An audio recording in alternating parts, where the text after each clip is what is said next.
भाई आज कार्यक्रम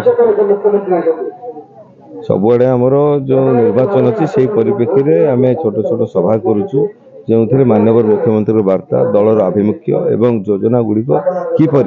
तार सुफल तल स्तर में पहुँची पार से विषय लोक सचेतन कर अनेक समय कौन हो अनेक गुड़े योजना एत संख्यार योजना आम ओडिशा रे माननीय मुख्यमंत्री प्रचलन कर सब योजना भितर जानवा संभव तेणु से गुड़िक आम केवल आम मुख्य जिस हूँ योजना विषय कहूँ जे तार सुफल मोर भाई भाई मैंने यहाँ हूँ मुख्य उद्देश्य आउ किसी संपर्क लोक बहुत बढ़िया कि आम 15 वर्ष भर जोड़ीचु से संपर्क दिन को दिन आहरी मजबूत हो जाऊँगी लोकंर आशा विश्वास भरसा बढ़ी बढ़ी जाऊँगी। श्रीमती गायत्री राउत महिला स्वयं सहायक गोष्ठी सेक्रेटरी आज आमर जो विधानसभा विधायिका श्रीमती अर्चना रेखा बेहरा को आम महिला स्वयं सहायक गोष्ठी तरफ स्वागत संबर्धना करने आम एक सभार आयोजन करूँ। आज जो महिला सहायता गोष्ठी तरफ जो आयोजन जो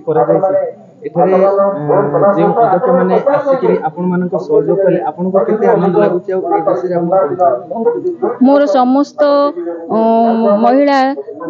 भौणी माने आमको बहुत मात्रा सहयोग कर मुझे बहुत हार्दिक शुभेच्छा और शुभकामना जनाऊँगी एवं आमर श्रीमती अर्चना बेहरा को माने जेते प्रकार सहयोग करने कथा आम सहयोग हाथ बढ़ेबू आ डबल संख्या मोर सब भौणी माने डबल संख्या भोट देवे। सब स्वयं सहायता गोष्ठी जो महिला मैंने आपण मैंने सहयोग करछंती बिजु जनता दल को आपण मैंने केते खुशी अछंती आ आगामी दिन में बिजु जनता दल को कोन आशा रखिछ हमें हमर खुशी अछु एबे आगु खुशी रहिबू। आमर प्रिय मुख्यमंत्री श्रीयुक्त नवीन पट्टनायक आमर जो ममता योजना ठारू आरंभ करी हरिश्चंद्र योजना पर्यंत सबू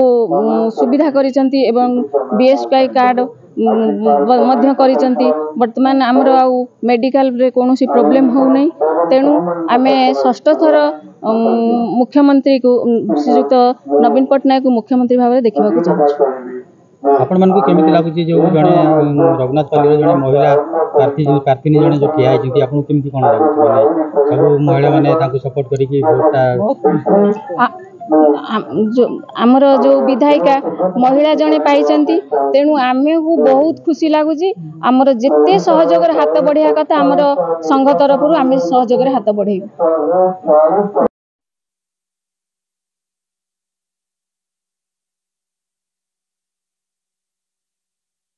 आमे माने स्थिर करिबा जे आगामी थर आगामी जो 20 तारीख जो निर्वाचन हो जून 4 तारीख जो फल बाहर सेठी आमे नवीन बाबू को पुणी षष्ठ थर कि ओडिशार मुख्यमंत्री भाव में इलेक्ट करवा निर्वाचित करवा कि नहीं जदि षष्ठ थर कि ओडिशा रे नवीन बाबू मुख्यमंत्री हुंती ताली गोटे इतिहास हम सारा भारत वर्ष कौन लोक ना आज पर्यंत जे कि षष्ठ थर माने 30 वर्ष धरिकी गोटे मुख्यमंत्री पद रही तेणु यहाँ ओडिशावासी सर्वभारतीय स्तर में आमको गौरवान्वित गौरवान्वित कर गोटे कथा जे आज आम जो बसचे विशेषकर जो मैंने स्वयं सहायक गोष्ठी एसएचजी गोष्ठी मान तरफ जो मैंने आपण मैंने जानी जितेबाला आपण मैंने एसएचजी आरंभ कले 4-5 वर्ष कि 10 वर्ष आगु से आपण आर्थिक अवस्था एवं बर्तमान आपण आर्थिक अवस्था से सरकार कौ हिसाब से आपण करुला एवं बर्तमान कौ हिसाब से साहाय्य करुच्ची से समस्त कथार जना पड़ जे नवीन बाबू चाहती जे घर सी प्रथम आरंभ करते एसएचजी कथा एवं सी चाहते जे घर को जब स्त्री लोक बाहर को बाहर एवं निज गोड़े जब ठिया हे ताले परिवार तेणु गोटे समय था जो आपन को 5 टका 10 टका आप स्वामी कि पुओ कि कार्ड मांगे पड़ूला किंतु आप एसएचजी कलापर यही केते वर्ष भितर आपण मैंने जानते आपण परिवार निर्भर कर परिवार निर्भर करूना तेणु एवं कौन आमको बर्तमान 10 लाख टकर बर्तमान 50 लाख टका पर्यंत आमको आर्थिक सहायता दिया विजु स्वास्थ्य कार्ड संपर्क में आप जानते गोटे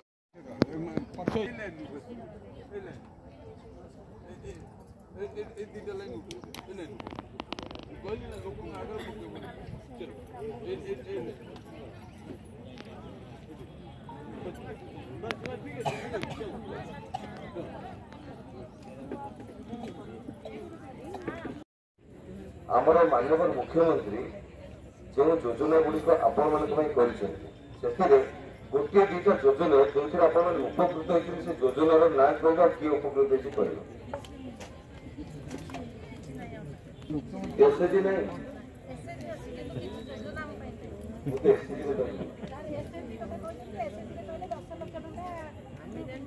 मुझे सबुदिन दुईटा अढ़ईटा तीनटा रात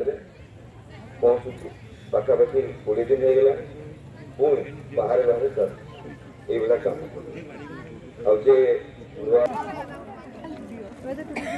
निवेदन करुच्ची आम राउरकेला रघुनाथ प्रथम थर आज